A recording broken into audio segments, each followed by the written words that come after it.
Hey, everybody. Welcome to the Random Redshirt podcast. I am one of the hosts, Zach, and the other host with me is Chris. What's up, Chris? Hello, everybody. Hello, Zach. As always, Zach, great to be here. Um, and it's excellent to know that everyone around the world and the interwebs is joining us as well. Thank you for joining us. Excellent. Yeah, that's true. Welcome to the Random Redshirt podcast. If this is your first time joining us, thank you for tuning in, watching, or listening, whichever way you may be taking in our podcast. We very much do appreciate that. We're just a couple of nerdy guys who love all things nerdy, science fiction, Star Trek, Star Wars, and everything in between. If you're returning, again, also thank you for coming back and checking us out. You can find us on Facebook and Instagram and check us out there. Be sure to follow us there for the most up-to-date announcements, episode announcements, celebrity guest announcements, and whatever other random posts we make, whether it's funny memes or what have you. And of course, you can also find us in your favorite podcast platform as well if you're listening to us on the audio side only. Yes. But we are back with Star Trek Strange New Worlds Season 2, episode number 8 review. We are finally caught up just in time for the new episode to come out this week on Thursday. At the time of this recording, I will be preparing tomorrow and packing my things and getting ready to go to Vegas for the 57-year mission. What used to be known as the Las Vegas Star Trek Convention, but it's now known as the 50-something year mission or whatever year. Looking forward to that. Looking forward to repping the podcast, Chris, and getting a chance to hopefully talk to and meet some new people. I am so excited for you, Zach, to go and visit. It's going to be an outstanding experience. I'm so happy for you. And I'm trying to get to a near future one as soon as I can for us. I know we've been both working hard, so it takes a lot for us to get leave on our schedules to be able to go to these. But I am so super happy. It's going to be awesome. So I'm going to be there like in spirit. Yes, absolutely. It'll be a lot of fun getting a chance to talk with folks and see people from the Shuttle Pod show again. Jenny Johnson, our previous guest host, is going to be there as well, so it'll be a nice chance to meet up with her and say hi to her in person, which would be great. Yeah. And look forward to hanging out with friends and talking to people and meeting new people, and who knows, maybe we'll see some of our listeners there somewhere amongst the crowd. Yes. So if you're going to be at the convention in Las Vegas this coming weekend, as of the time of this recording, then if you see me walking around in the podcast shirt, or you just see me, period, be sure to stop and say hi. And we always love that and love to hear from our listeners and people who watch us on YouTube. If you see me, say, hey, can I grab a podcast card? And I'd be happy to hand you one of our podcast cards. So Standing. be sure Now, is this back at, I'm sorry, is this back at the Rio where after it was renovated? It is, yeah. Well, supposedly it was renovated. I haven't been there since then, but yes, it's back at the Rio. They took a 1-year break and went to Bally's, which was a disaster. And actually, Bally's isn't even Bally's anymore. Now Bally's is the Horseshoe, so it's been redesignated. But funny as it were, that's an interesting place to stay. We found that the location last year was great because it was right on the Strip, but the convention area was too small and was separated in multiple locations, and it just wasn't good. So never thought I'd say I missed the Rio, but I kind of missed the Rio last year. So it'll be good. The Rio has a great convention center, so it should be good to be back there. Outstanding. Excellent. Yeah, it'll be great. But okay, everybody, brace yourselves. Red alert. Brace yourselves for impact, because this is gonna be a doozy, this episode. I know I've said that before in previous reviews of other shows and so forth, and even this show. But this is a really, really difficult episode. It's really heavy. I know, Chris, when we talked about this earlier, I said I'm curious on your thoughts on what on this, because I did kind of talk it up a little bit. But for me personally, I found this episode very heavy, very deep, and very, very, very emotional. Yes.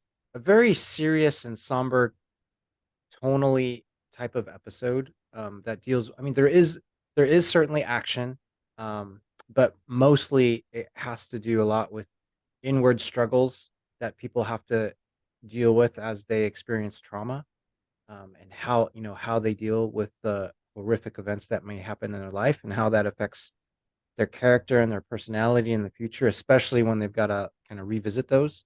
And some some very very different contrasts there, right? We get a look at the ideals of Starfleet on one end, after the conflict with the Klingons, what Starfleet tries to aspire to. But even though like Starfleet wants to aspire to those ideas and wants to aspire to peace, uh, there's still a lot of people that were affected by the conflict with the Klingon War, and it's hard to reach that level, like especially Yeah. so soon. Yeah, I read an article and I don't remember the specific website I read it on, so I apologize. Otherwise, I would quote it here. But the article said something to the effect of Star Trek Strange New Worlds has become the worthy follow on to D Space Nine in the sense of or worthy companion or something like that. I don't know the specifics of it. But basically, because for a long time DS9 was considered dark and gritty. And I would say in these days it's not really that dark and gritty as everybody once thought it was. But Star Trek Strange New Worlds, and now you made a good point of this, Chris, where it almost seems like we get a really heavy, deep episode, and then we get a lighthearted episode, and then a deep, heavy episode, and then lighthearted. And I'm sure that's intentional. Um, but we when we talked about DS9 on our podcast, or anytime we've talked about Star Trek, and then I brought up DS9 on our podcast, there is definitely some similarities here with some of these Strange New Worlds episodes and the depth and the I want to say the dark nature, so to speak, of some of them. Mhm. This episode in particular certainly had some D Space Nine feels for me as far as the grittiness of it Yeah.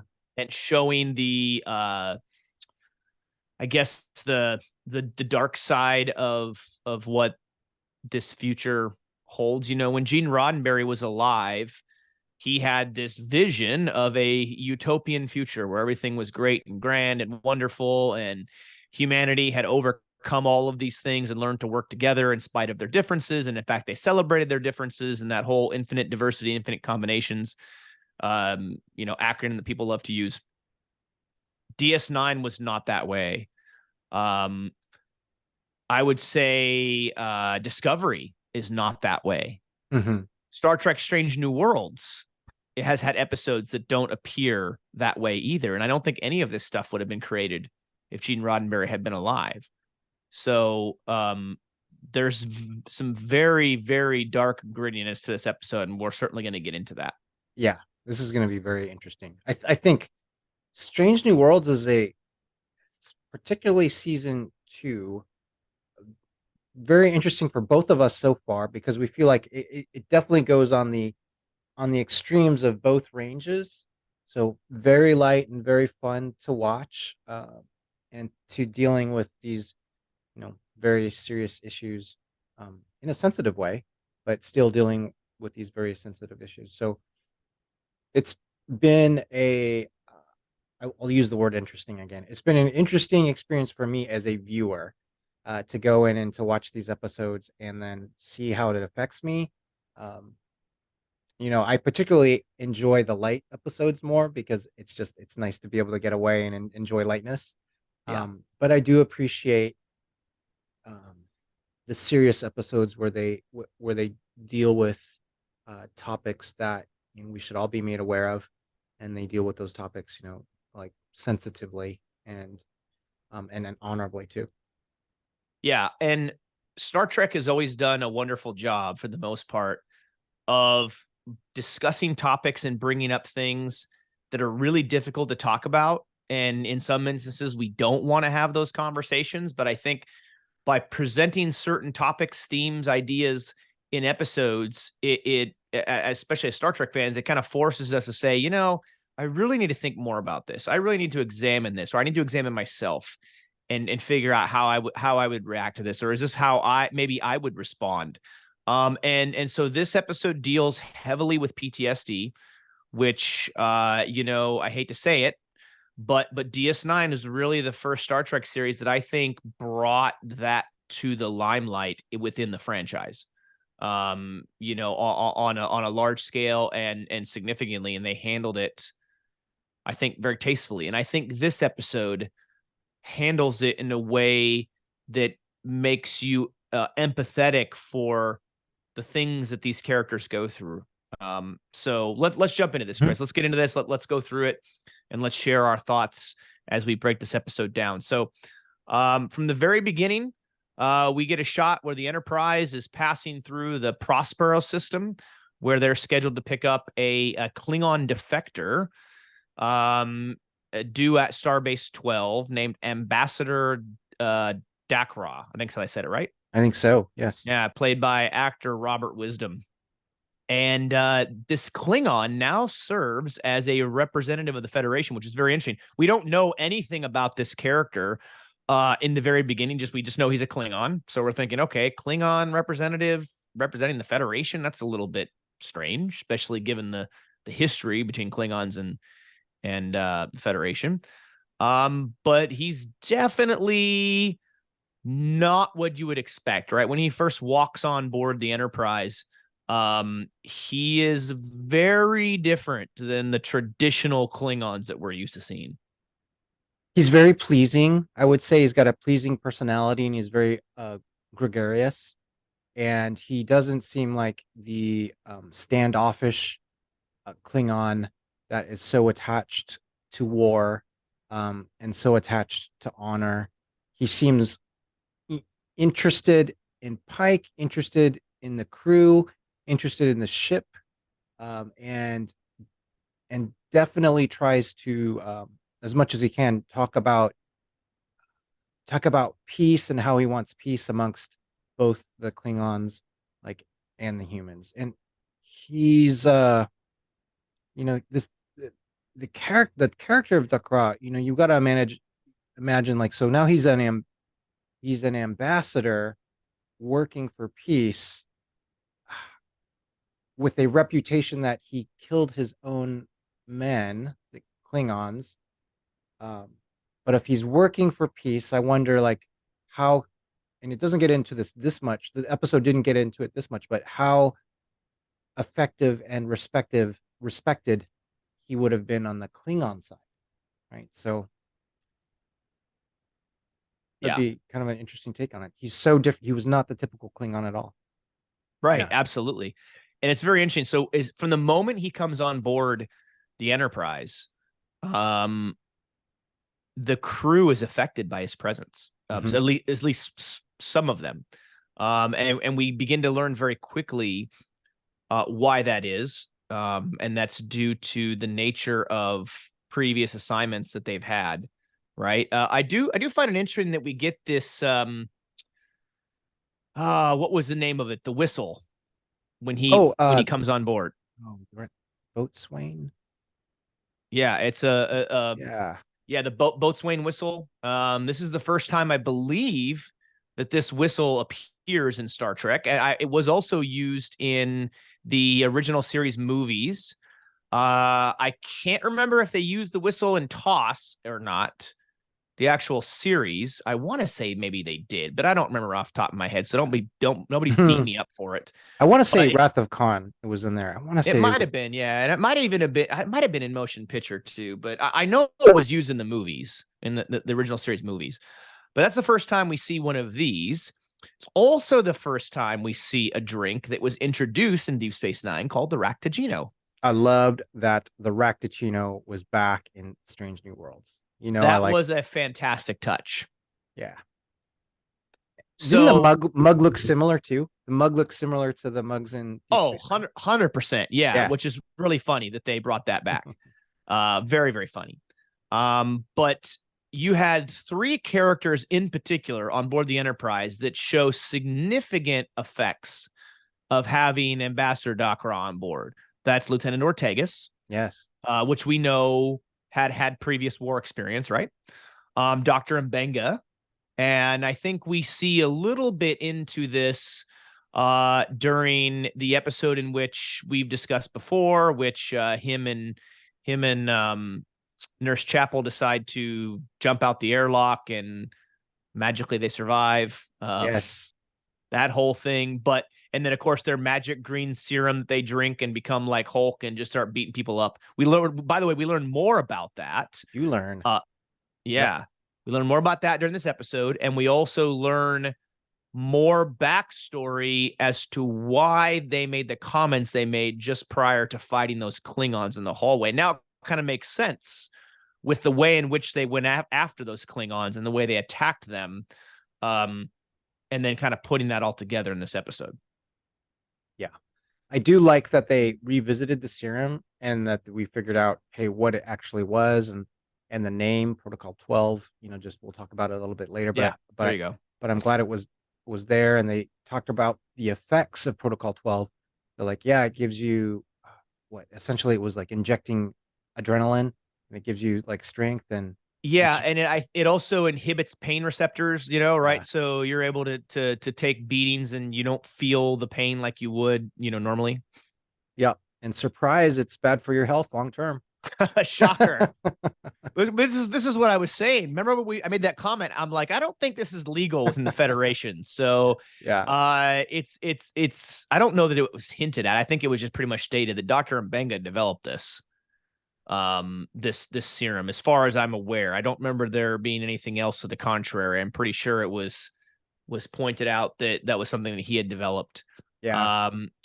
So Dr. Mbenga and then Nurse Chapel, right? And so these two, it's very it's very obvious how uncomfortable they are with him on board. Lieutenant Ortegas maybe a little bit less so, but in general, the three of them are the most affected by him being on board, and it's very obvious from the very get-go. In fact, Lieutenant Ortegas is talking about Ambassador Dakar coming on and how he's he's not maybe what he says, and he's the butcher of Jagal, and I can't believe that we're doing this. And then she's talking right as he walks on the bridge and he's still talking, all of a sudden she realizes like, oh crap. And she turns around and kind of comes up to attention. And there's some very obvious, like, awkward silence monkeys going on here on the bridge. There are. I remember Una has to call out Captain on the bridge because I think Una hears some of what Ortega is saying, and then I think we've got a really good scene where this is at the end, and after they're leaving, Captain Pike, he's silent, and he's just kind of looking at Ortega, and he's just whatever's going on through his mind, he's like, and he leaves. Yeah, it's one of those like, hey, you're embarrassing the captain, by saying this, and we're trying to, create a welcoming environment for this ambassador, right? Because we have a mission, which is to take him to Starbase 12, because he's supposed to be representing the Federation in negotiations and fighting for peace. Actually, I don't think he was representing negotiations. I think it was more like he's an ambassador trying to spread peace and bring everything together. And very very important role, right? Because I mean, the Federation's mission primarily is peace. And there's actually a sidebar comment made, I believe, when the ambassador's on the bridge and he's like, oh, this is a stunning ship and what a stunning view. Klingon ships don't have this kind of view. And Pike makes something to the effect of like, well, the ship is primarily built for exploration or something to the effect of saying like, this isn't a warship, right? We have the ability to defend ourselves, but our primary mission is not warship, right? Like Klingon ships, it's like you have bird of prey or battle cruiser. Federation ships aren't made like that. I mean, we get ships like the Defiant and stuff in the future, but in general, the average Federation ship is meant for exploration. That's right. I think Ambassador Dakra says in that scene, he says something to the effect to Pike. He says, well, you guys have better ships. Yeah. It was something close like that. I was thinking that. And to the way Ambassador Dakra, if I'm saying that name right, is played, the way it's played, I thought was very clever, because there's like Ortega has all this doubt about him, right? So you've got Ortega kind of doubting who he is, doubting what he's saying. And then on the other side, you have Uhura kind of speaking very positively about him and kind of the initiatives he's trying to do. But as an audience, we don't know yet, right? So we're like, we haven't had anything to base a judgment on. But when the ambassador starts speaking and starts doing what he's doing, it still feels like as an audience, we don't know where it's going to land. Is he real? Is he authentic? Is he trying to be sincere? We don't know. So I thought that's how I felt.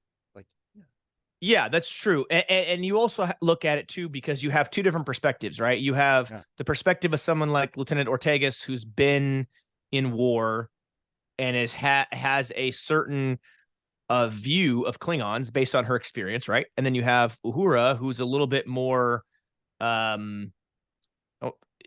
shelter is not the right word, but she doesn't have that same experience, right? She is more green, for lack of better words, right? She's new, she's come out of the academy, she hasn't been in the types of battles and so forth that Lieutenant Ortegas and Dr. Mbenga and Chapel has, so she doesn't have that experience that they do. And so you see that come through by her positive outlook versus negative outlook. And in fact, I believe Lieutenant Ortegas even makes some snide comment, which is in so many ways basically calling the ambassador, a war criminal to his face without actually saying that. Yeah. And, it's interesting how Pike kind of sort of allows her to speak her mind a little bit, gives her a little bit of leeway before it's like, all right, that's enough. What an awkward and difficult position for Pike. Right. Actually, right? Yeah, really. Yeah. I mean, I don't think there's a comment made later in the episode when Una and Pike are in his ready room, and she mentions about how many members of the crew are very uncomfortable with him being on board to the point where it's having significant effects on them. And he kind of, I don't want to say he brushes it off, but he kind of sort of says, well, we got to take him here or whatever. And she pretty much convinces him like, no, I found a faster way to get there through this nebula in order to get him off the ship quicker, because the morale of the crew is being affected significantly. So as a first officer, she's doing a great job, because like what Riker would have done in TNG was, right? Riker kind of sort of had the pulse of the crew, right? And kind of oversaw the crew rosters and all that stuff. And Una's kind of playing that same role in this case. That's an excellent point, because Pike would not have done that. He was pretty skeptical about wanting to take that shortcut and cutting off time, right? He's kind of called Una out and said, yeah, why are we questioning her? Like, why would we do this? Yeah. That's an excellent point. Excellent point. And notice I was a TNG reference too, not DS9 that time. but that's just kind of how it came across to me. And we know Una cares about the crew members, because we've seen her really work to get to know them, work to try to take care of them and help them. I mean, she's very much a people person kind of leader. She's a no nonsense leader, but she also has an ability to connect with people. Yes. Which I find really important. Yes. It's also interesting too. So right as the Klingon ambassador arrives on board the Enterprise, immediately he's like, oh, let's get a tour of the ship. And my first thought was, why does he want to get a tour so quickly? Is he trying to learn stuff? Like, is he being deceptive, Because, I mean, it's Star Trek, right? It wouldn't be the first time that some ambassador came on board a ship and was being deceitful, or a Klingon was being deceitful. That does happen. So I had some of those thoughts. I don't know if that triggered anything in your mind, Chris, as far as like, well, why does he want to get a tour so quickly? What is he trying to learn something? And in fact, I think one of the was Ortegas or somebody makes that same comment.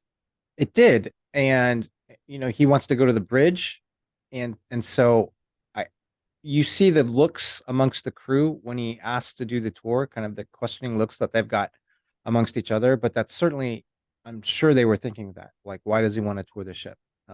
Right. Is he a spy in actuality? Right. So completely valid that they would be thinking along those lines.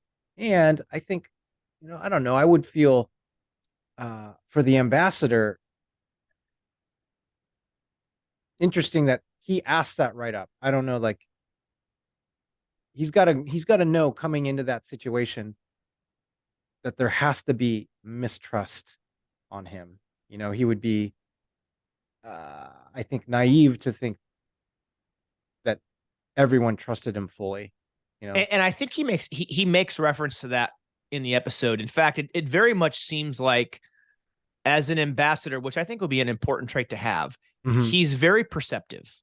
right? I think he can see fairly quickly when people don't like him, they're uncomfortable. Like I think he's pretty perceptive of his surroundings and what's going on, and I think he's a fairly good um individual who can read people, right? I think he has the ability to read people and read a room is pretty good skill to have, and I think he's pretty good at that, which would obviously be important for an ambassador.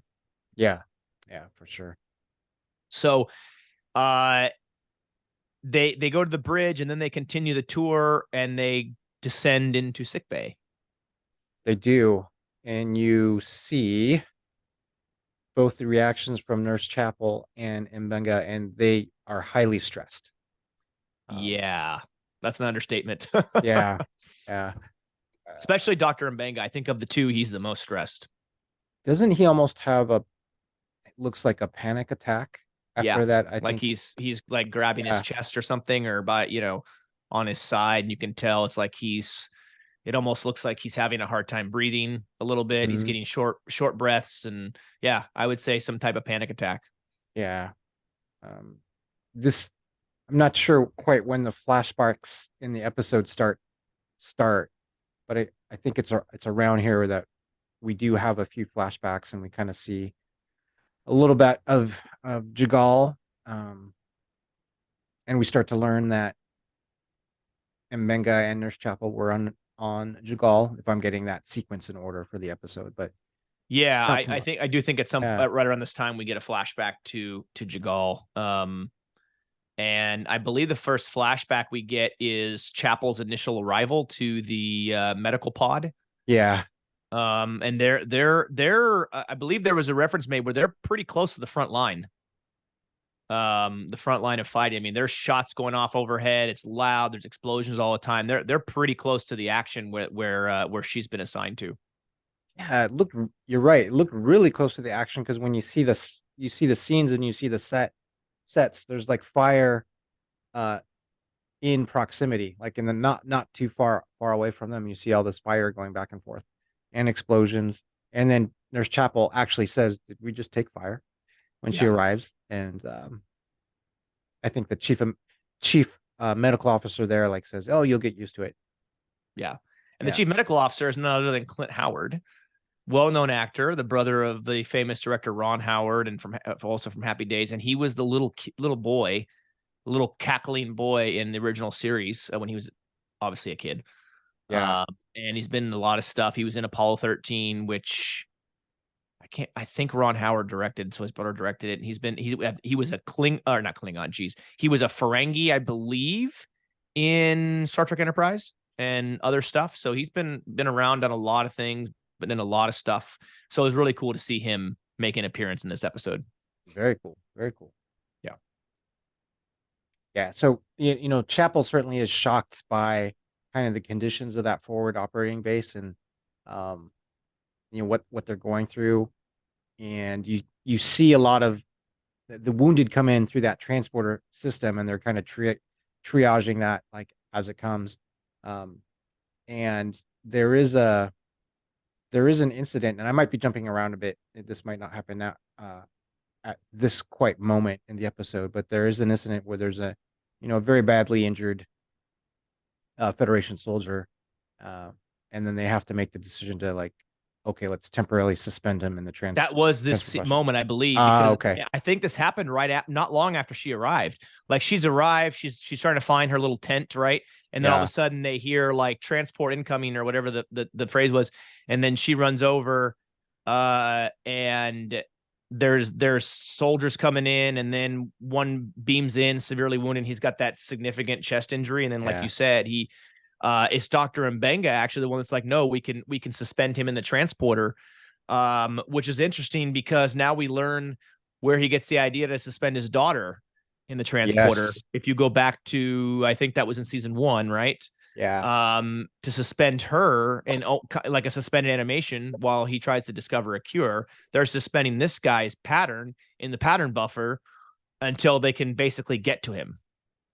I definitely like how they connected the dots there. Yeah. Yeah. And then connected it to his daughter. So that was good. Did you notice that So when Dr. Mbenga came and kind of evaluated that patient, because Nurse Chapel was saying, "Hey, let's get one of the organ regenerators or some sort of device like that to Yeah. help that," and he's like, "Well, we don't have any," because you see across Dr. Mbenga's face, he says, "Well, this is kind of this patient. He's not gonna make it, right?" And you see that in his face, and um, Nurse Chapel's like, "Well, what are we gonna do? We got to do something," and then you kind of see Mbenga go, "Okay, well, this is an option that we can do." And I really this scene is important because it connects us to a later scene in the episode, right? And it's Mbenga makes this choice to or makes the suggestion to save that patient's pattern in the buffer, but he also makes the choice later in the episode, um, to kind of save a lot of other people. So this gives us a lot more perspective on Mbenga and what he goes through and kind of the decisions that he has had to make like at that time. And Mbenga is a very, very interesting character because Yeah. he's not only as a doctor, but he has a past of being a very proficient fighter. He's a very complex character. I love Mhm. what they've done with him in the sense that Dr. Mbenga was not a big character in the original series. But in this show, I really love what they've done with his character. They didn't just say, "Oh, look, see Dr. Mbenga. There's a doctor from the original series, and he's the guy who's the chief medical officer before McCoy." No, they've really expounded upon him. Everything from, his daughter and everything that went on there and learning more about him that way and his family. And then now in season 2, we're getting a lot more about him and learning that he's this really fantastic fighter, like you said, Chris, and this warrior, but he's also a doctor and he's had to make these life or death choices and he's been in war against the Klingons. And I mean, there's a lot here. I've been very impressed. I mean, you know, uh, not every Star Trek series does an amazing job of character development because it's more important about the story in the episode than it is about developing the characters. And we all know what show I love that develops characters the best. But this show, I will tell you, I've been very, very impressed with their character development in this series for being episodic the way it is, right? And even though there is some carryover here and there, and it's very episodic like the original series in TNG. They've done a heck of a job, I think, in such a small amount of episodes because you only had 10 episodes the first season. We're only going to get 10 this season. So you're talking about in 2 seasons, we have less than the equivalent of 1 season of Legacy Trek. Yeah. And the character development has really been really fantastic. Yeah, it has. I mean, they're spreading it around. I will say, like Lieutenant Ortegas, I think we need more of her. We haven't really gotten enough of her to say, I mean, she says a lot of funny lines, and then we know she doesn't like Klingons. But I'm hoping that we get some more backstory for her. Of course, I want more Leon, but Yeah. we've gotten a lot of Leon this season, which has been great. But Lieutenant Ortegas, I think, is the one so far we need more on. But in general, I think we've gotten a lot of great character development. Yeah, I agree. Because Ortegas is some sort of, she had some significant accomplishments in the war, that we learn, and I think it was the episode, the old scientists that called her out as a war hero. Now, Mm-hmm. I wasn't certain which war they were referring to, if they were referring to the Klingon War, but she's done something great, and so it'd Yeah. be great to Yeah. learn more. Yeah. Well, I think with this episode, you kind of connect the dots that it probably was the Klingon War, right? Mm-hmm. Based on her Mm-hmm. response with Ambassador Dockwra coming on. Yeah. Yeah, that's good. Yeah. So after that great kind of flashback scene, we learn that there's That going to was be a very heavy, like for a first was flashback scene. That was intense. yeah, a very very different style, right, than the rest of Star Trek, I would say. Um, Yeah, because it was in that first flashback scene as well, isn't it? Where they go into emergency surgery on the one kid, mhm. and Chapel's got to literally sit there and squeeze his heart to pump it while Dr. Mbeng is working on him, and it almost looks like it's like frontier, like Bashir mentions frontier medicine, right? This idea of like really like old school medicine. They don't have all of the technological equipment that they normally would, like the organ regenerator and all this other kind of stuff. They're having to just kind of patch people together as best as they can. I mean, I want to say they still have a dermal regenerator, because they mentioned something about like dermal regeneration team or something like that come in. So they've got the ability to do that. But at the end of the day, it seems more like, I don't want to say middle age, not middle age, geez. Like the Middle Ages, right? Yeah. But I mean, it seems a lot more non-futuristic-y medicine Medicine. because of where they're at and what they have available to them. Yeah, field medicine that they're having to practice. In a way, you know what Yeah. it did remind me of? Um, and I know this was a comedy really, but it more reminded me of MASH in that there was did the Yeah. same for you, huh? Yeah. Mm-hmm. Yeah. Yeah. So they I've read had a few articles because I really got just drawn into this episode very heavily as we discussed on the phone yesterday. No, 2 days ago, I think it was. And I read some articles about this episode, and that was both articles mentioned the idea of MASH. oh, interesting. Yep. Oh, interesting. Yeah, because that's what it was. I mean, you get to see Mbenga and Nurse Chapel um, operating on patients, saving patients' lives, and also developing that connection between each other. You know, I thought there was a great scene where they say, "You got this." I think Mbenga says that to Nurse Chapel, you got this," because she's literally having to do some unorthodox procedures to get the patient's heart pumping again, and has to physically like massage his heart to pump it again, and Benga knows that she's struggling and helps her through it. So that was a great Yeah. scene. Yeah. Yeah. Which goes back to when she looks at him on this idea of going to dinner with the Mm, ambassador. And I think she's something to the effect of like, we got this, which is, I think, what triggers this flashback, right? When she says, we got this, and it crosses back over to, we got this, you got this kind of thing. yeah. Yeah.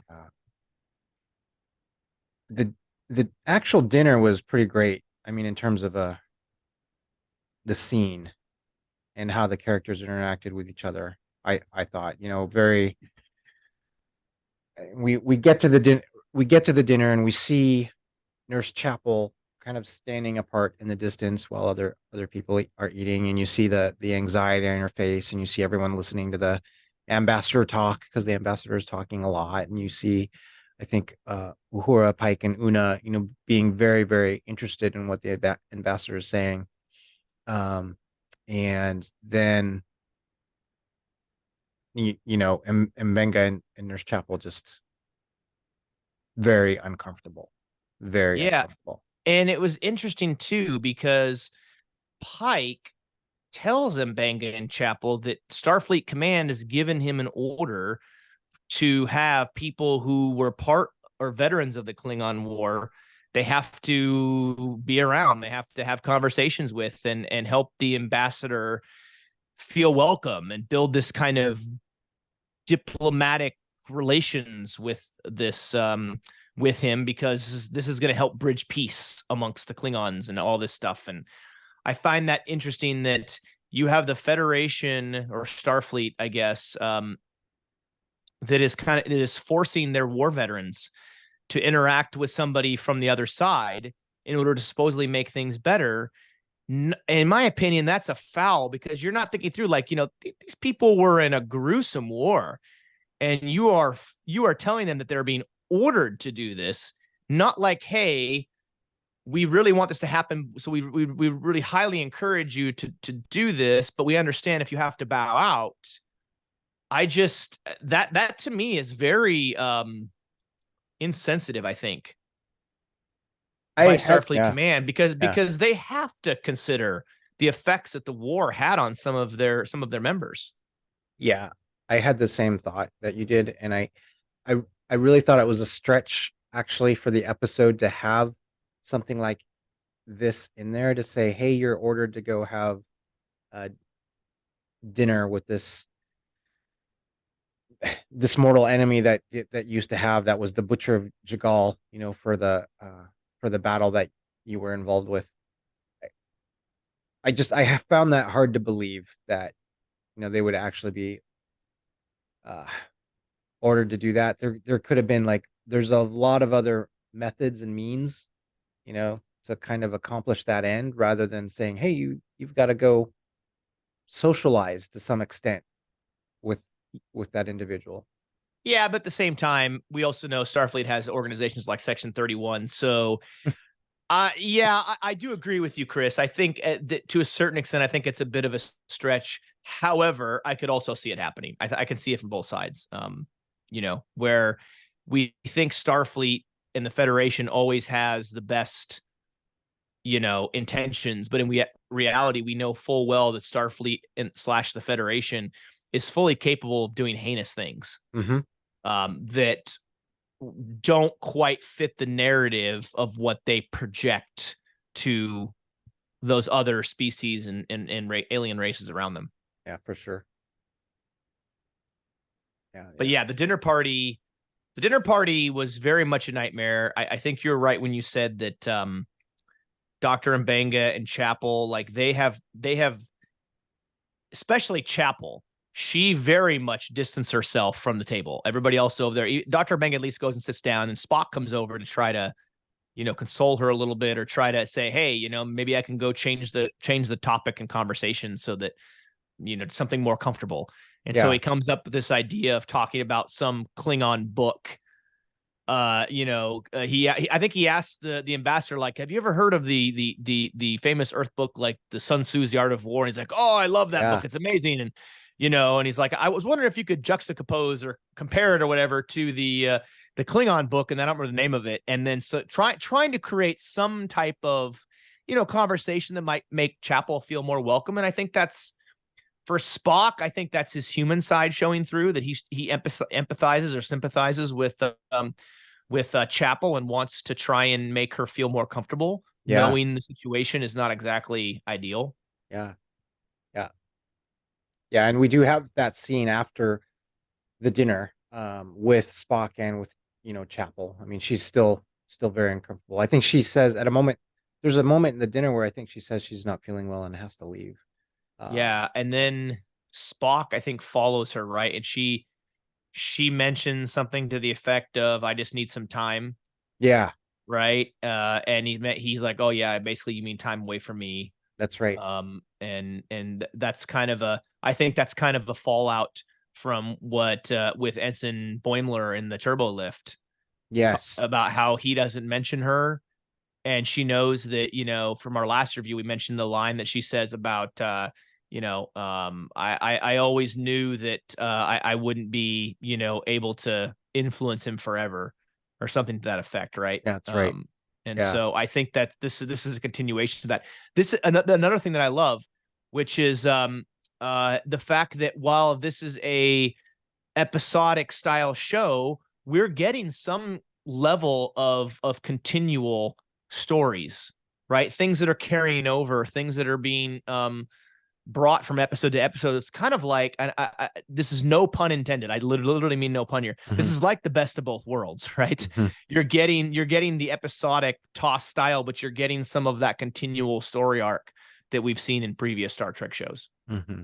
Which is important, because if you see these characters from, you see these characters from week to week, events happen to the characters as an audience, and it would take us out of it if the characters were not, affected by the past experiences that they had, for sure.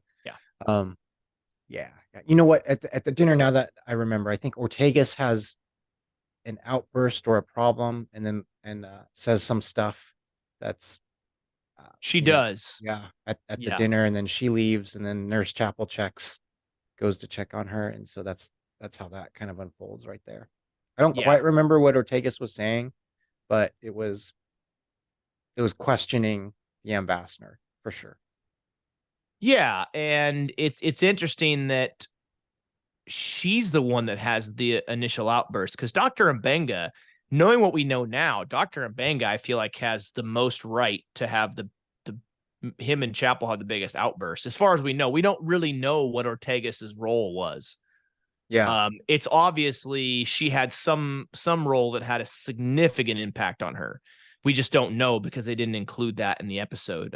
Maybe we'll get that later on in one of the last 2 episodes of the season, or maybe sometime in season 3. Like, I am really hoping we get some more Lieutenant Ortega's backstory, but that was very interesting. But then we get Dr. Mbenga, who speaks up, and it's kind of obvious. You can tell by the way he's speaking that he's holding a lot back. Mm-hmm.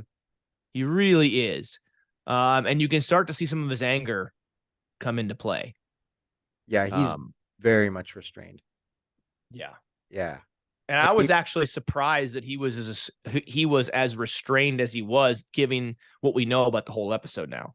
Yeah, because he reveals, I think, at that moment that he was on Jagal, right? And then Ambassador Dakra was like, "Oh, you were on Jagal." Because that was the final battle, I believe, was on Jagal. That was the final. At least I think they said something to the effect like, "Oh, you're at the final battle of Jagal." Yeah. Yeah. And so Mbenga is like super, super bothered, and that's when Pike says, "Hey," Pike kind of realizes this about Mbenga and says, "You want to go check on, you want to go check on everyone else?" And so Mbenga's like, "Yeah, it's probably a good idea," and leaves. But when he leaves, this was interesting. I know we use that word a lot, but these are interesting. When he leaves, Ambassador grabs his arm, right, and says, "Hey, I want to talk to you more," because it's piqued the ambassador's interest, because since Mbenga was on Jagal and the ambassador is looking for, we learn later the ambassador is looking for this other angle where he's very inquisitive too, right? Especially when he knows that somebody was at the same place he was in this battle. He's very interested and very inquisitive on their side of it, their perspective of what happened and what they went through. Mm-hmm. Mm-hmm. So, yep, that's where they go. I think at that moment he invites him to I don't know, either a conversation or a Klingon judo match, judo exercise might be there. So that's where they go.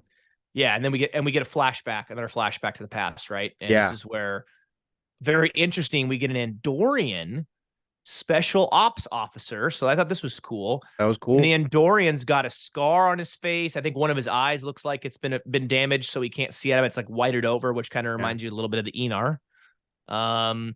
And he's trying to convince Dr. Mbenga to go fight and kill General Dakra, as he's known at that point, which makes sense at the time, because it's been made known that General Dakra has committed some very serious war crimes. Mm-hmm. It's been reported anyways, and so if he's not going to go do it, he's like, well, if you're not going to go do it, hand me over that stuff you got, which he's talking to the what did you call it? I don't remember. Protocol 12. Protocol 12, the green stuff, because clearly it's got a reputation. It's a known quantity, known thing that of its effects, and that clearly doesn't happen, obviously. And then we get a scene which I found very hard to watch a little bit. And so in this scene, we get a young ensign. I'm assuming that's who it is, a very young officer, right? Mm-hmm. And he's been injured. This is the same one who Chapel was squeezing his heart to pump, right? That's right. And he's awake and he's got the bandage over and everything like that. And he's like, "How you feeling?" or whatever. And he's like, "You're like someone squeezed my heart, literally squeezed my heart with their hands or whatever," and all this stuff. And so it turns into kind of one of these pep talks about, this is why we're fighting. And, this is why we have to do what we have to do. He makes a comment about, wanting to be able to go home to what we remember it like. And I think he makes a comment too. I don't remember if it's this scene where he says something to the effect of we hope that when we go back home, we'll still be the same person, and we hope that this won't have changed us. But it does, or something along those lines. I don't remember if he says it to the ensign or if it's something that he says to Chapel or whatever, but it's a very powerful line that he mentions in there. I don't know You if you know, remember that line or not. yeah, I remember his interaction with the ensign, which was a this is a good these are good kind of scenes with Mbenga to really point out because they're very, very different and contrast each other. Yeah. Because when the ensign is, the ensign is overwhelmed by emotion and saying, "Hey, I wanted to be an explorer, and what are we doing out here? We're here, I joined Starfleet because I wanted to be explorer, and um, I love the exploration of space. And now he's in a battle and he's battling Klingons and he's been injured, uh, and he's got all of these self doubt and reservations. Of course he would. And Mbenga's reaction and his and how he kind of lifts up that ensign is saying, yes, Starfleet. I think he says something like, yes, Starfleet is about exploration, but we also have to protect what's right and keep um, keep invaders from trying to harm us and the people we love, and that this is who we are, and we're Starfleet, right? This is who we are, and we're going to wear this face because we're Starfleet. And he appeals to the ensign in in an idealistic sense, saying Starfleet also does this. We're trying to Yeah. uphold what's right and defend ourselves and defend what's right in the quadrant. Yeah. Absolutely. Yeah. There was also a comment that Chapel made Hmm. to, I believe, to Spock when he's trying to console her in the hallway. And she says something to the effect of, those who have not been to war can't understand the experience, because Spock has not experienced war like she has. He has not, for as, uh, you know, significant of a role that he is in the character. Spock has not experienced the dread and the horror of war in the way that she has. And her comment really ties into what they portray visually on the battlefield, and these casualties constantly arriving on the transporter pad. And then there's too many people, there's too many injuries. But it's tough, because at one point Klingons don't just start killing the Federation, Starfleet soldiers and things like that. They start killing innocent civilians as well. They kill both Starfleet and civilians. Yeah. And those people start pouring into this medical pod or camp. And that's where then, Dr. Mbenga has to start putting people into body bags. And they have that scene where in that room of all those body bags, and you see little ones like kids in those body bags as well. And that's a really grim scene. That's a Really. really gritty, dark scene. That's something you would never have seen way back in the day in Star Trek. Yeah, I agree. And I don't recall if it was that exactly this scene or another flashback a little bit later, but this was where so the patient that was held in the transporter buffer, and I know there's a transporter problem, right? So this is where they're troubleshooting the transporter problem, and Oh, I don't think I think it was they were losing power, and they were okay, trying to bring the power back up or something like that, and they had just enough power to do the transporter or something, but they had to, in order to do that, they had to purge the buffer. yeah, yeah, That was only they had to reset something, and that was the only way to do it. yeah, Yeah, that's what you're yep. talking about, right? That's what I'm talking about. Yes, and it's Mbenga that does it. So, Yeah. because Nurse Chapel is like she can't do it because she realizes, oh, the patient's patterns in the buffer, and she knows that deleting, uh, purging the buffer is going to end the patient's life. Right.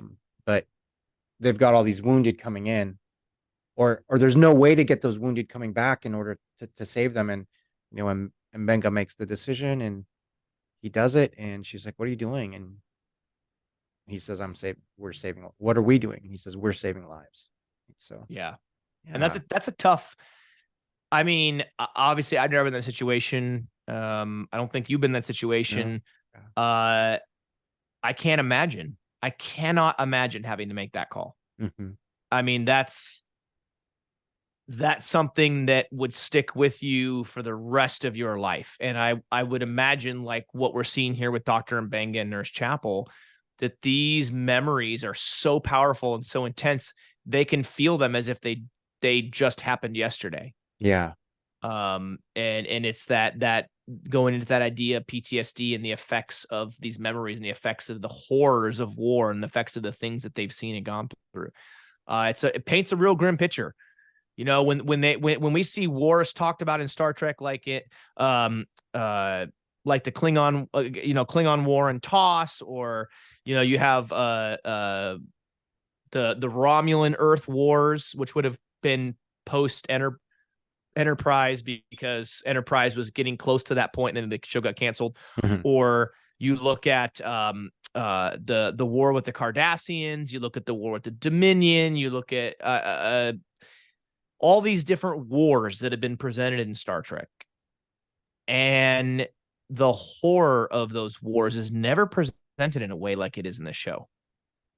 This is a very, even in DS9, this is a much bloodier, more graphic view of a war like this than anything I think I've ever seen in Star Trek to this point. Yeah, I would agree with that. It's So much. I think they're taking a risk here by doing it this way. I think it was done correctly, but there was a risk associated by doing this, because this is not, in my opinion, this is not the way Star Trek normally portrays this. And certainly a risk when you think about the other episodes that we've seen in this season so far. I mean, like we've talked about this is on the extremes, light and funny, or very dark and somber, and serious. Yeah. Yeah. So you're right. It's the risk of potentially losing audience when you do that. Yeah, and to me, this episode was very gripping, Mhm. very gripping. Because I think that this topic of this idea of the effects of war, and even those who survive and come home are changed, and even those who survive and come home still carry wounds and scars, even if they're not physical, right? And the idea of talking about PTSD, because you don't have to go to war to have PTSD, although we attribute it a lot with war, Mhm. but you can get PTSD through other things too. And so something like this, which causes severe mental health issues, I think is important to talk about. And I'm glad that they are addressing this, because I think it's something we need to continue to talk about and continue to address as a society. Mhm. And so this is a very important episode from the topics that it talks about. I found interesting too, Chris. So with these flashbacks, and then we come back to the present, and we are watching Dr. Mbenga and Dakra verbally and physically spar in full contact Mokbara, I believe is what it's called, which is the Klingon jiu-jitsu. Ah, yes, the Mokbara. Yep. It was a good, um, very, very, very good scenes between them. There's a lot of animosity. Uh, well, more on the part of, I should say, Mbenga, of course, because Dakra doesn't. Dakra's interests are really, I think, self interests at this point, right? He's seeing Mbenga as an opportunity. He's being very opportunistic at the moment. He's like, oh, here's this individual that was on Jagal, and if I can, use him as an example to say this is why we should work towards peace. This is going to be good for me, and then so he's using that moment as a very, very opportunistic moment, and Mbenga is trying to figure out who Ambassador Degral is. He's trying to see behind that kind of mask at the moment. I think he's pretty successful, at it, kind of getting uh, getting to the point, kind of seeing under the mask a little bit. So very, very good scene, um, and Menga definitely holds his own against Dakra, which was cool to see. Yeah. Well, this goes back to building this character who is a healer, but also a fighter, and a very good fighter at that. Albeit he needs the serum to help a little bit at times, but in general, he's a very He's a very good fighter, and he's a very vicious fighter, which obviously was needed in situations like what he was in the past. So, very interesting. I think that Dakra uses, and because I believe he's the one that brings up the idea of sparring, right? Yeah.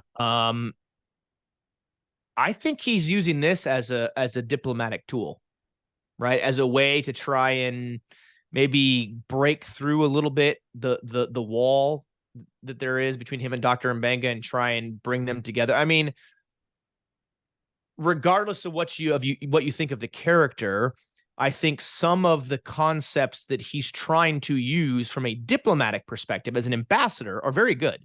Mm-hmm. The techniques, I think, are pretty good. You could argue sometimes the approach, but in general, I think what he's trying to do, the work he is trying to do, is important, and he is attempting to be successful at that, which, you know, you can argue whether he was, but you could tell Dr. Mbenga is not interested in being friends with him. He's not interested in being, you know, starting diplomatic relations. He doesn't even want him on the ship. And we find out why later, which I think is a little bit of a bombshell, but, yeah, instead of them coming closer together and learning how to work together in a diplomatic way, it just makes things, I think, a little bit worse. Yeah. So we get that, and then we jump back to the war. Yeah. And I think this is at the point where they're realizing that the strike team, the special forces strike team that went to take out the general, their mission has pretty much failed. And Mbenga kind of takes it upon himself, thinking, hey, I'm going to go complete the mission. Yeah. And so you see him, that's where we see him. He's kind of transformed now into he's got his armor on. I think he's suited up for war. He's taken the knife. I think he took a knife with him. Yeah, I think so. Yeah. I think didn't he take it off one of the dead bodies or something like that? Yeah. Yeah. He took it off the Andorian, because the Andorian had a Klingon dagger. Yeah. And I think he took it off his dead body, unfortunately, because that guy comes back and dies. Yeah. Or comes back dead, I mean. And so he's going to go. And Nurse Chapel is kind of realizing that he's going to go. And of course, she doesn't want him to go, but they've got this really good exchange, I think. And I don't remember the exact words Mbenga says, but he says he was wishing that he had promised his family that he would be able to come back unchanged. You know, he's wishing this didn't happen. He promised his family that he would come back unchanged. He goes, I'm not going to be able to keep that promise. Yeah, that was a really tough line. Mm-hmm. Really heartbreaking line to hear that. Yeah. And, you know, that contrasts with that kind of idealistic speech he had to the cadet, you know, where he was encouraging the cadet. The ensign. Yeah. Yeah. Oh yeah. The ensign. Or I'm assuming he was an ensign, but I don't think he was a cadet. I just think he was a young officer, but yeah. Yeah. You know, we're now, and Benga's kind of realizing that, oh, well, now he's got to go do some kind of become the person that he didn't want to be. Again, and unfortunately, Chris, the young officer it wasn't a shirt, but he was wearing red. Oh, that's right. So we got some Redshirt deaths in this episode, unfortunately. Yeah. Why is that? Well, we know why, because back in this time period, it seemed like the red shirts went down like flies more than anything else. But yeah, so you have to feel for Mbenga, certainly, because he's got this past. He decided he wanted to be a healer. He wanted to be a doctor, right? And now he's got to go back to who he was before, right? Which is something that he does not want to revisit. But the circumstances were that now he's got to go back and he's got to try and fulfill the mission and take out the General Dukra. Yeah, that's really tough. And then we jump back to the present, and we get Pike and Una. They're in the ready room, and this is where she's like, "Look, we gotta get to our destination faster. I found a nebula cut through. It'll get things quicker, but the tension, the angst, all the issues going on with the crew, the morale, everything's bad. The crew morale is not good. And we got to get this guy off the ship. Yeah. It may not necessarily be the right answer as far as for diplomatic purposes, but we've got to get him off the ship. This is becoming too much. And it was very evident during the dinner party that, at the very minimum, the senior staff was affected. So if the senior staff is affected, there's probably other people on board that are also affected by this guy's presence. I mean, you have to realize this Klingon's reputation very much precedes him, right? The Butcher of Jagal. That's not exactly a title that you just go, oh yeah, he must have been all right. I mean, he had to do what he had to do, but I wouldn't consider any, he's fine. The Butcher of Jagal. I don't know why, but that title reminded me of the Butcher of Bakersfield from The Running Man, right? Where Schwarzenegger's character doesn't fire on the helpless innocent crowd that wants food, and then they frame him and call him the Butcher of Bakersfield. I don't know why. Maybe it's just because it had Butcher in it, but the Butcher of Jagal reminded me of that from Schwarzenegger's The Running Man. Do you remember in the original series? And I don't have the name on the top of my mind, but it was Kirk, and it was the Shakespearean troupe that was playing on the. Is that the Conscious of the King? Is that episode? Yeah, is that Conscious of the King. Maybe. Conscious of the King. And yes, yeah, and I think so. Yeah. I'm trying to remember. By the way, that was a trivia question we wrote for the Shuttle Pod show. In fact, I think that was actually a trivia question you wrote for the Shuttle Pod show. It should be like on the right tip of my mind. I want to say Kronos, but his name was not. No, it was something else. Yeah, it was something else. Kodos, or close to that. Kolos. Gosh, our memory's bad. Oh, but he had put me in a trivia game, man, and I'll be able to tell you right away. Yeah. But it had it didn't use the word butcher, I think, but it was like it was something like something the killer, or something like that. I know what you're talking about. Yeah. But anyways, that made the Butcher of Jagal reminded me of that from the original series. So viewers, whoever's viewing this podcast right now, please, or listening, because we just had a momentary lapse of memory. Well, whoever comments on this has the time to go look it up and then tell us. So that's as opposed to having to recall it in the moment while they're recording the video, I guess. But yeah. So this things are building on the ship. People are not happy. Morale's bad. I mean, it's a rough situation to be in.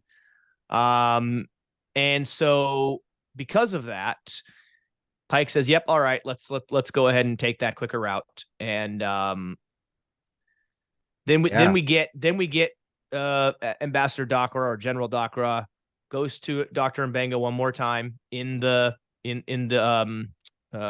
medical bay to offer this ability to join together for the purposes of diplomacy. Yeah. And it doesn't go well.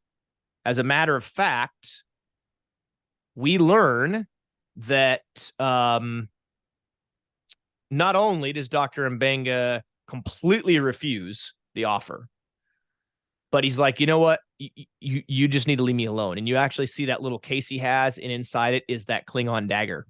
Yeah. That he must have kept from the war. And but the bombshell here is that the truth gets exposed, right? Hey, it's like Scully and Mulder said, the truth is out there. The truth is out there, and Dr. Mbenga puts the truth out there indeed. And I found this revelation that Dr. Mbenga tells us very, very revealing about the situation, and kind of helps to explain stuff.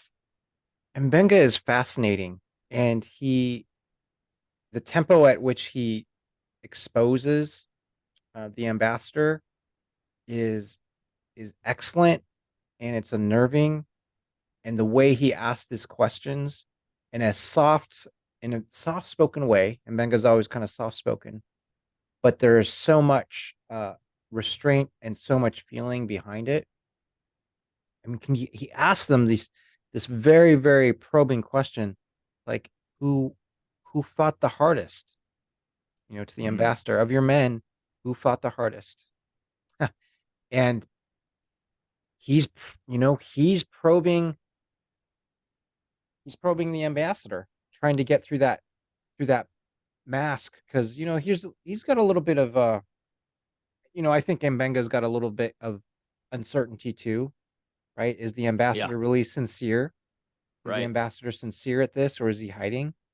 Um, and I think that idea of uncertainty and ambiguity is a theme in this episode. But he listens to what the ambassador says, and the ambassador says, "Well, it was something like Kif fought the hardest." If I'm getting that word right, but I think it was pretty close to that. And as Mbenga is revealing this, he's saying, "No, Kif wasn't um, or this person wasn't the one that fought the hardest. It was this other one that fought the hardest." And the reason I know that is because I know you didn't kill your men. I was the one that killed your men. And then he does this. Yet he says this other thing, which I think is very, very important into us understanding how Mbenga feels about himself. He's saying, "You're not the butcher of Jagal. I'm the butcher of Jagal." Yeah, my jaw dropped when he said that. I'm not gonna lie. Yeah. And I paused because I was trying to understand what's happening. Did What, didn't Yeah, yeah. didn't Dr. Mbenga call him a coward too? Which Yeah. normally you don't call a Klingon a coward because that'll get your arms ripped off. But I'm Yes. pretty sure, didn't he call, I swear he called him a coward or something along those lines, because he said, basically your men, I couldn't get to you because I was fighting your men or something along those, but because you took off, you ran like a coward. Yeah. And it goes to show that this reputation that's been built of Dakra is a complete farce. Mm-hmm. Complete farce. Like, he's not this big time war general. He was a coward. He ordered the murdering of innocent people, civilians and stuff like that. Yeah. And then he took off and ran and let his own men die for him. Yeah. Yeah. I mean, that was a big reveal by Dr. Mbenga right there. Huge reveal. And when they were doing that reveal, I think there was a close up on Dr. Mbenga, and then in the background you could see the figure of the ambassador. And I think when Mbenga does the reveal and kind of says, "I know the truth," you see the ambassador kind of he puts his head down. He's like, "Oh my gosh," he's kind of found out the truth. And the ambassador is not, you know, he does, or we think he doesn't try, and we're not sure, but he doesn't try to kill Mbenga right at that moment, right? He doesn't react in that way. He's just kind of like, "Oh, this guy knows the truth." Yeah. Yeah. Yeah, I think it's telling because you can see how mad Dr. Mbenga is, because in this scene he calls him General Dakra, right? Yeah. In reference to that time. And he basically calls him out because it's obvious that the trauma and everything else that Dr. Mbenga went through and the suffering, General Dakra used that to help build up this reputation, this kind of larger than life persona, right? I think he even mentioned something, Chris, and correct me if I'm wrong, something about his reputation being built on a bed of lies or something like that. I don't know if it's said that way or phrased that way, but something along those lines. And so this confrontation of the horror that was going through, and then General Dakra has the gall to say, "Well, yeah, but I had to use that in order to help build this up, in order to make me appear as this individual who's overcome all of these things. And see, I'm putting all this aside, and now I'm this saint, and they need saints, and they need people to do this, and they need this redemptive arc if they're going to make peace and diplomacy possible. And it's very interesting how you see General Dakra try and justify his actions and justify the lies that he has built his reputation upon. And it's obvious that Dr. Mbenga is like, nope, I've had enough. You wouldn't leave me alone. You've just, and then he stabs him and kills him and falls over. And he's got the I don't remember the Klingon name for the dagger. And I'm not even going to say it, because when it comes to Klingon, people will get real, like, you didn't say that right. So I'm not going to say it, but the Klingon dagger, he falls over and the Klingon dagger stabbed into his chest. I'm curious, because you're a big Chapel fan. She's your favorite character, right? What did you think of her response to Pike asking her what happened?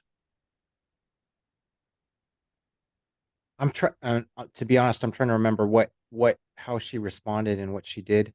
She pretty much covered up for him. Yeah, I think. Okay.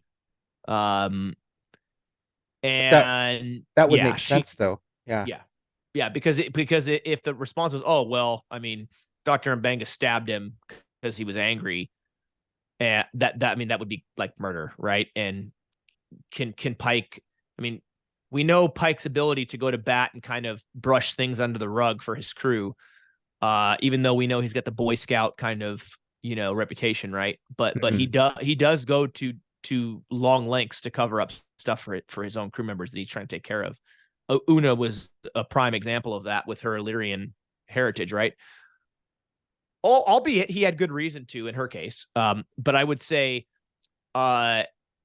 in a situation like that, where a Klingon ambassador that they've been, or Federation representative who happens to be Klingon, they've been ordered to bring him to a starbase for diplomatic purposes, and one of his crew members kills him. I don't know that Pike can do anything about that. I don't know that Pike can, so for Chapel to come in and say, well, no, I mean, basically he wouldn't leave Mbenga alone, and then I think he attacked him or something like that. So I'm curious what you think of her approach in covering up for him. I think that's only that seems natural, considering that Chapel and Mbenga had been through all that they had been through on Jagal. Particularly that's when you think about that scene where Mbenga is saying to Chapel, hey, you've got this, because Chapel herself is traumatized, and it's Mbenga that is kind of helping her get through this whole situation of Jagal. Yeah. So they're linked, right? So Mbenga and Chapel are linked forever because they've shared this horrific kind of experience that changed like who they are. And from Chapel's perspective, the ambassador was a monster, right? So yeah. So seeing that monster's demise, and the monster was guilty of all of these things, and he shouldn't be living and he shouldn't exist. So it only makes, that makes sense that Chapel, I think, would react in that way and do that. What I liked about, that when that argument was happening and that struggle was happening with Mbenga and the ambassador, right before the ambassador was stabbed, what I really like was the way they did that scene. It was, you were seeing it from the other side of the frosted door. Yeah. So you're just seeing the shadows. And so you had this, to me when I was seeing it, you had this sense of ambiguity and uncertainty of what was occurring. Yeah, I felt the same way. Yeah. Just like you had the sense of like, you don't really know what's true of the ambassador and the ambassador's intent. Then you go back and you see, I don't really know. I'm not really certain like what's happening. I'm connecting that to the scene at the end with Mbenga and Pike, where they're kind of talking about their different spectrums of ideals. Yeah. where I felt like, yeah, you can never really be certain of what is absolutely right, you know.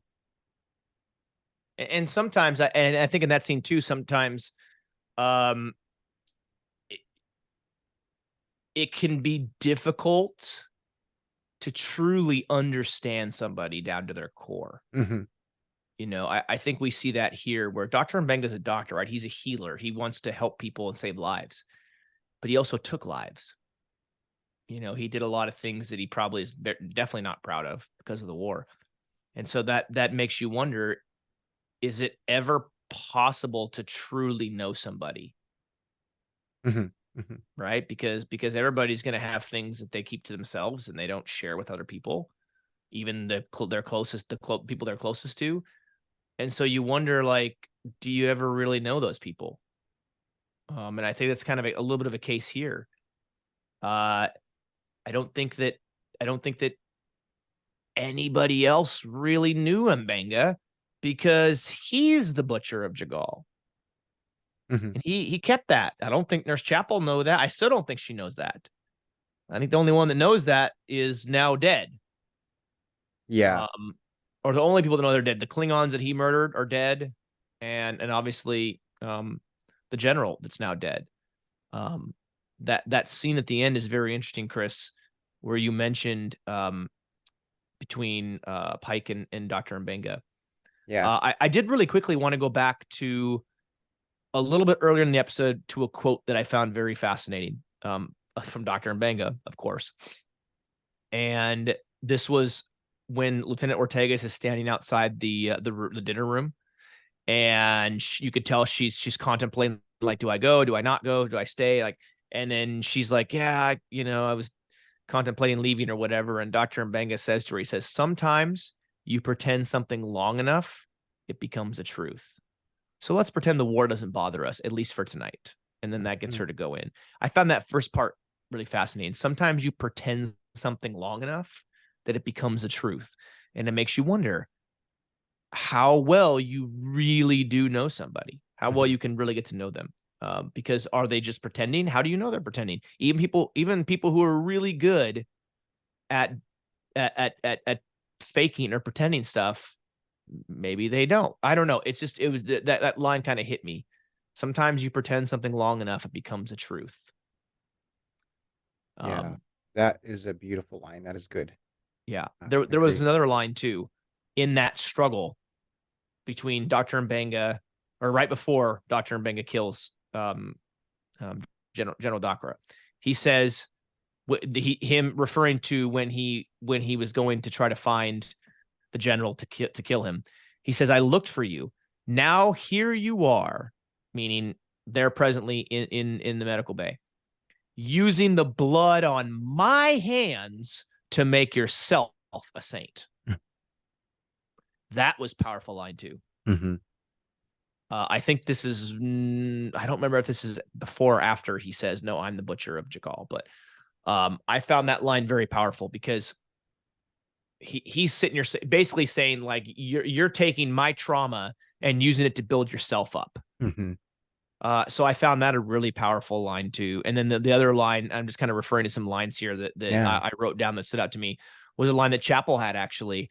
I think this is where she's talking to, I'll say she's talking to Spock maybe in the hallway. And she says, war, it doesn't leave you. It can bury itself, but it's always there. So it's obvious in this episode the impact on these characters and the effects that it has, because it's so ingrained so deeply into them that this quote unquote butcher of Jagal really brings it out and really affects them in a very difficult way. I know there's a couple of quotes in that very last scene between Dr. Mbenga and Captain Pike that were really stood out to you. Yeah, they did. And this scene with the Mbenga and Pike may be my favorite scene of the episode. I think it is. And actually, it represents like two different kind of viewpoints, and I think very important kind of viewpoints. And right before I talk about these viewpoints, it made me think about something Nana Visitor said to us and um when she was with us on one of our episodes and Yeah, what so go watch her interview. yeah, absolutely. And what she had learned like throughout her career and you have to watch her interview because I'm not going to say it right by any means, but the idea was um things aren't as certain, right, as we think they are. Maybe there are certain, maybe it's this, maybe it's that. Can't be, we can't be really sure, like 100% of the time. Maybe that's true, maybe it's not. Is that idea?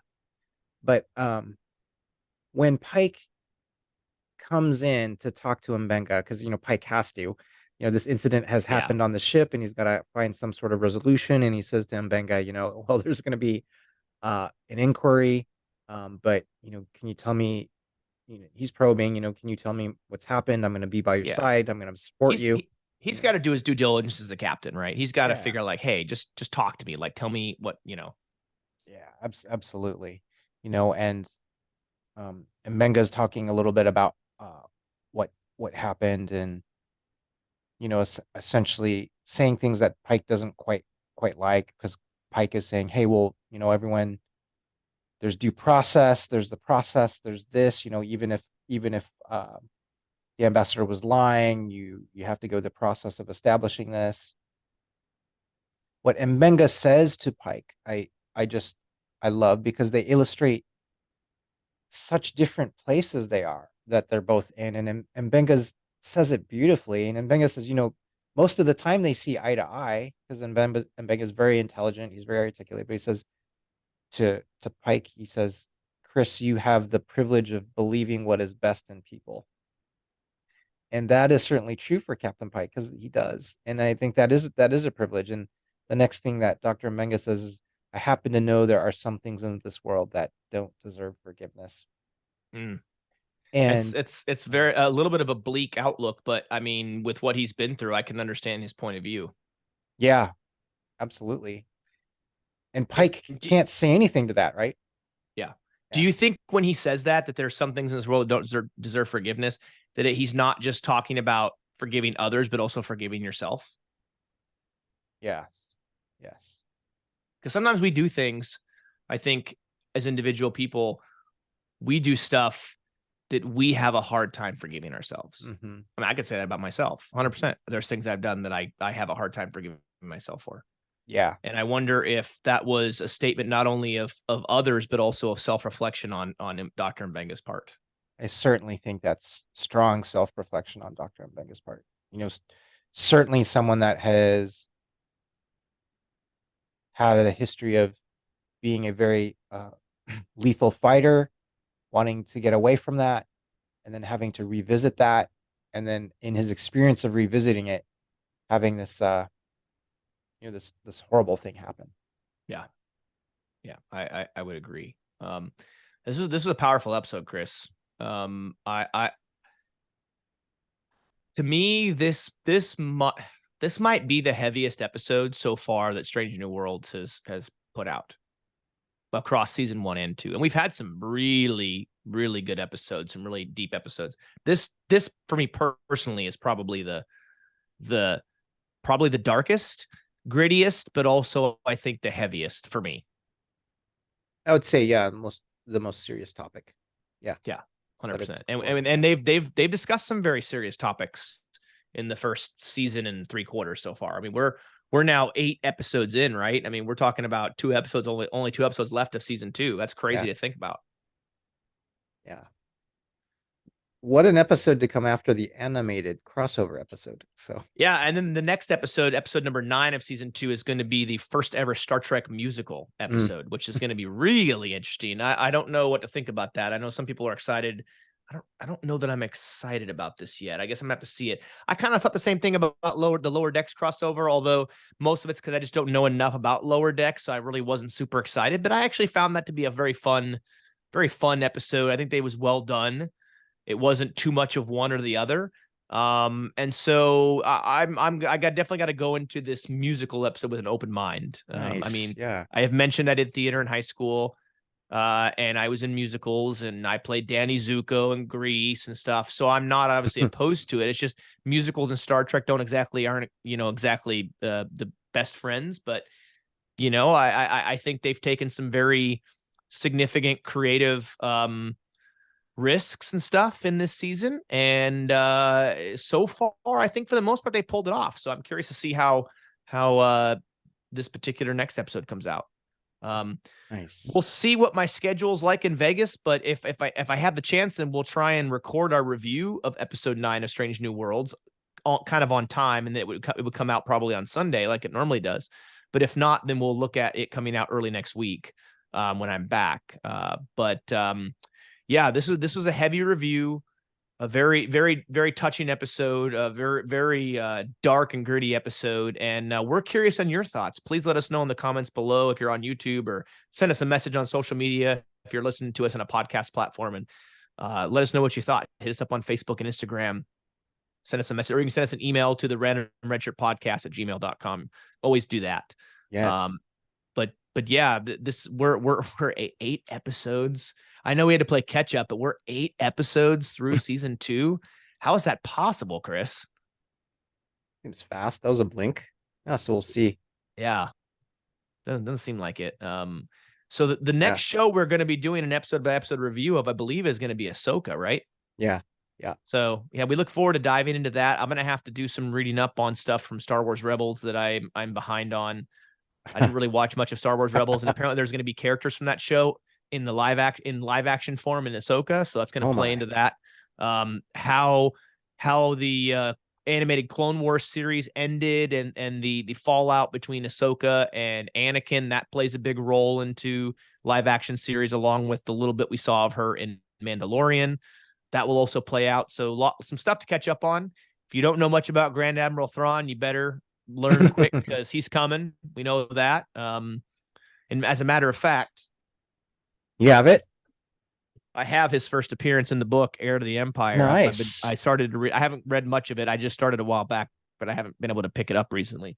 Been way too busy with work. But I plan on reading that through. This to me, this Heir to the Empire book, written by Timothy Zahn, this is kind of what I think kicks off the Star Wars expanded universe books. And this Heir to the Empire trilogy that he writes, which then leads to more Grand Admiral Thrawn books, is probably some of, if not the best writing in the Star Wars expanded universe. Disney would have taken a much better lane had they gone down that route than what the crap they did. But that's a whole other topic of conversation we'll discuss probably at some point again. But anyway, so thank you so much, everybody, for tuning in and watching or listening to our episode number 8 review of Star Trek Strange New Worlds season number 2, Under the Cloak of War. Very powerful episode. Really encourage you to share your thoughts with us on this one. This was definitely an intense episode. Lot going on here, and like I said, Chris, I've been very happy and very pleased with the character development for many. Still some more room to go on a couple of them, but in general, a lot of the characters include, and I think I would say Dr. Mbenga and Nurse Chapel might have the best character development so far in this show. Yeah, their character development has been really, really cool. Really cool to see. And Mbenga, and he still has more mystery behind him. Yeah. Yeah. Absolutely. I'm looking forward to learning more of that. And I'm sure we'll get more in season 3 as we go along. Maybe there'll be some more Lieutenant Ortega-centric ones, some more La'an, because we can always use more La'an. But some of the stuff we've gotten with Uhura has been really good too. Hearing that, and the touching tribute with Hemmer in the last episode was really fantastic to see him again. And I look forward to seeing Bruce at the Star Trek convention. I'm gonna go say hi to him and let him know how great it was. I already messaged with him before, but I'm really looking forward to just seeing him in person and telling him how great it was to see him back on camera again as Hammer. That was wonderful. And I know a lot of people have made comments about how great it was seeing him again. So that'll be terrific, my friend. Yeah. So anyways, and maybe if I get a chance, I will do a live stream on YouTube from the convention and show you guys kind of what it looks like being back at the Rio, and we'll see, as time allows, and maybe try to figure out a way to record or something. So anyways, but all right, well, that's it, everybody. Thank you again, as always. And be sure to stay tuned for our next review of episode number 9 coming soon. The the first ever Star Trek musical episode. We look forward to breaking that down for you. I promise you, we will not break it down in song. We will save you that. We will not. We will not. We will not be singing on our next episode. That's for sure. No musical episode here in the Random Redshirt podcast. But take care, everybody, and we'll catch you next time.